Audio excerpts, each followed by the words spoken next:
Bismillahirrahmanirrahim. Assalamualaikum warahmatullahi wabarakatuh. Alhamdulillahirrahmanirrahim. Boten kendhat monggo kita tansah ngunjukkan puji dalah syukur wenang ngarsa dalem Allah ingkang tasih kepareng paring mapinten-pinten kenikmatan dhateng kula dalah seneng sami sehingga wonten ing tiyang menika kula dalah seneng sami tasih dipun kepalaken dereki wontenipun upacara adat sing punika. Pun sanipun para rawuh kepareng ing riki kawula badhe maosaken sejarah singkat sing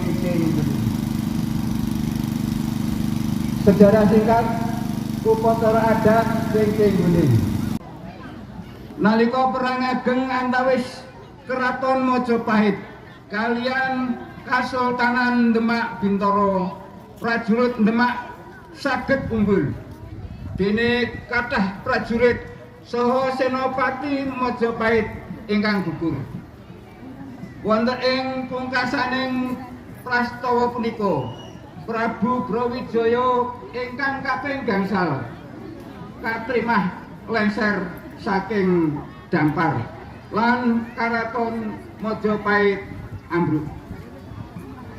Saking antawisipun para pengagem Keraton Majapahit wonten salah satunggalipun ingkang asma Raden Wisang Sanjaya sesarengan kalian garwanipun saha para abdi kinasih inggih punika Ki Trapaya saha Ki Yudapati supados selamat sami nyamar dados kawula alit nalika lelampahan asring kepanggih pepalang begal ingkang ngejong rampas saha para priya ingkang gonjak nyingki Sang Sanjaya amargi sulistya ing rupa kanthi kawaspitaning semeti pusaka Ki Trapaya sedaya bebaya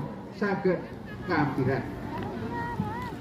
Nalika dumugi dusun ing Gedangan sami katampi saha kaparingan pangayoman sae dening para pinisepuh dusun Gedangan inggih punika Ki Brojonala, Ki Bangganala saha Ki Naladangsa.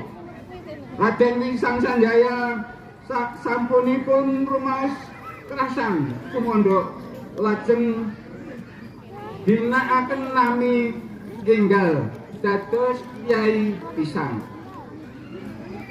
kangge mbales budi Kyai Pisang kabiyantu Eyang Trapaya lan Eyang Yudapati saha warga masyarakat damel bendungan ing Kali Kadungdawang supados saged kangge olah tetanen wonten ing warga Gedangan sak kiwa-tengenipun.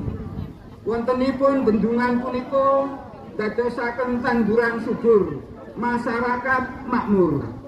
Minangka wujud syukur saben mangsa panen ingkang kaping kalih utawi kasebat mangsa lemareng dipun wonteni sedekah.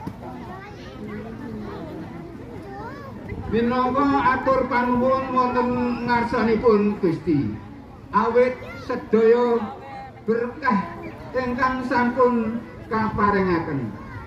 Sedekah punika dipun wastani sedekah bendungan ingkang kawontenan ing kanthi cara masyarakat ndedonga ngaturaken panuwun syukur